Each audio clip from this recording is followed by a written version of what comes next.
জীবনের এই চলার পথে শুধু বুদ্ধি দিয়ে নয়, তার সাথে শ্রম যোগ করলেই তবে আপনার সংসারটা সুখ, শান্তি এবং সমৃদ্ধিতে ভরে উঠবে। নমস্কার বন্ধুরা, আমি অনু, হ্যাপি লাইফ উইথ অনুর আর একটা শুভ সকালে আপনাদের সকলকে জানাই অনেক অনেক স্বাগত। এই মিষ্টি রোদ্দুরের মিষ্টি বন্ধুদের সঙ্গে নিয়ে আর একটা যুদ্ধময় নতুন দিন শুরু করে ফেললাম। আর যুদ্ধের শুরুতে পেট পুজো দিয়েই যুদ্ধটা শুরু করেছি। সকালে যদি নাস্তাটুকু হয়ে যায় আর পেট ভর্তি থাকে, তাহলে সারা দিনের কাজকর্মে প্রচুর এনার্জি পাওয়া যায়। তাই আজও সেই নাস্তার জায়গা থেকে শুরু করে দিচ্ছি। সকালে করেছিলাম পরোটা আর আলু চচ্চড়ি। তো এই দিয়েই সকালের নাস্তাটা করে নিয়ে তারপরে সংসারের সমস্ত কাজগুলো আস্তে আস্তে করে নেব। যেহেতু একদম ছোটোবেলা আর আমাদের চাষবাসের এখন আলু বসানো হচ্ছে, আর আপনারা তো জানেন আলু বসানো থাকলে মাঠের জোন অনেক থাকে, তার উপরন্ত আলু কাটা থাকে। ঠিক আছে, আপনাদেরকে দেখাবো কীভাবে আলুর বীজ কাটা হয়, সেটা না হয় কাল দেখাই। তো এই যে সংসারের কাজকর্মে লেগে পড়েছি। প্রতিটা নারী যেমন তার সংসারের সমস্ত কাজকর্ম নিয়ে সকাল সকাল যুদ্ধ শুরু করে দেয়, সেই রকমই আমারও ঘরের একই পরিস্থিতি। এটা আলাদা করে বলার কিছু নেই। এই যে লেগে পড়েছি সংসারের সমস্ত কাজগুলো করে নিতে। আর প্রথমেই একটা কথা বলি বন্ধুরা, যদি ভিডিওটা কোনো অংশে ভালো লেগে থাকে তাহলে প্লিজ চ্যানেলটা সাবস্ক্রাইব করে আমার পাশে থাকবেন আর একটা মিষ্টি কমেন্ট করবেন, যাতে নতুন ভিডিও তৈরি করার অনেকটা প্রেরণা পাই। আর প্রচণ্ড পরিমাণে মশার উপদ্রব ছিল, যদিও এই ঠান্ডা একটু কমেছে, কিন্তু এই মশারিটা খাটালে কি হয়, ঠান্ডাটা একটু কম ঢোকে ভেতর দিকে।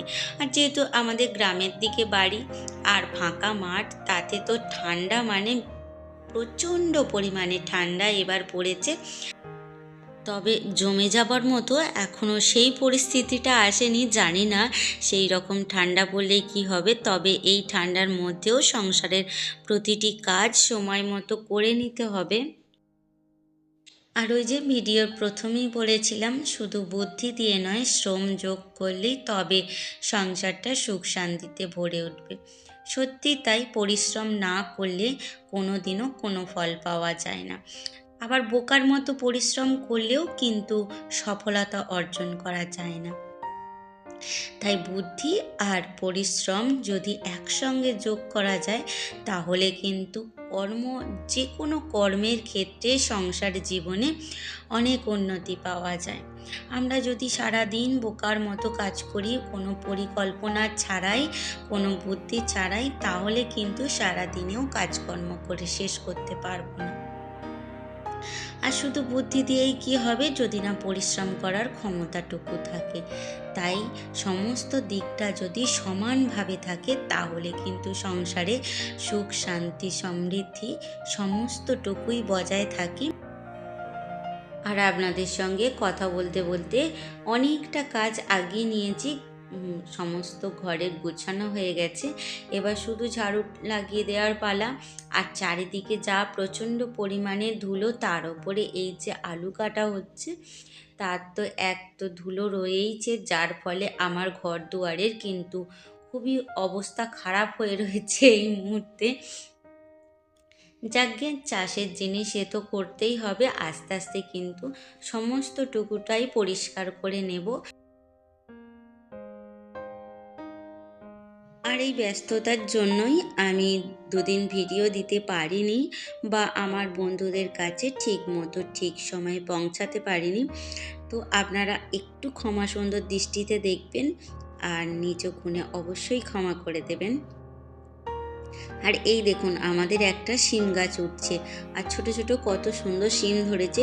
বেশি হয়নি, অল্প কয়েকটা হয়েছে, এগুলোই তুলে নেব। আসলে কয়েকদিন থাকলে এগুলো দেখা যাবে কি পেকে গেছে, আর পেকে গেলে আর ভালো শিম হতে চাইবে না। তাই দু একটা যা ফলেছে এইগুলোই তুলে নেব, আর কালকে কিছু শিম আছে সেগুলো দিয়েই রান্না করব।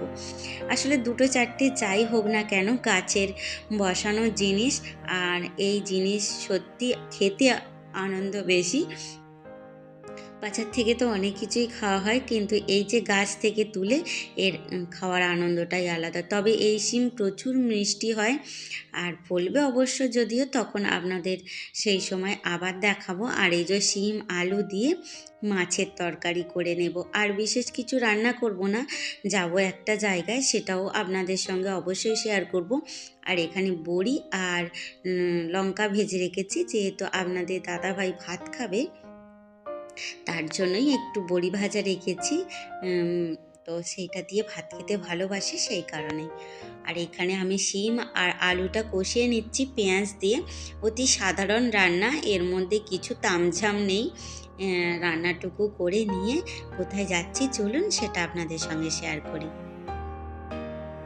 আর এই যে বন্ধুরা দুপুরে খাওয়া দাওয়া করে, দুপুরে বলতে ওই 12টার সময় খাওয়া দাওয়া করে আমাকে আপনাদের দাদাভাই স্টেশনে দিয়ে গেছে। আর আমার অপোজিট সাইড দিয়েই ট্রেন পাস হচ্ছিল। ভাবলাম যে যখন বসেই গেছি প্ল্যাটফর্মে আপনাদের সঙ্গে একটুখানি শেয়ার করি।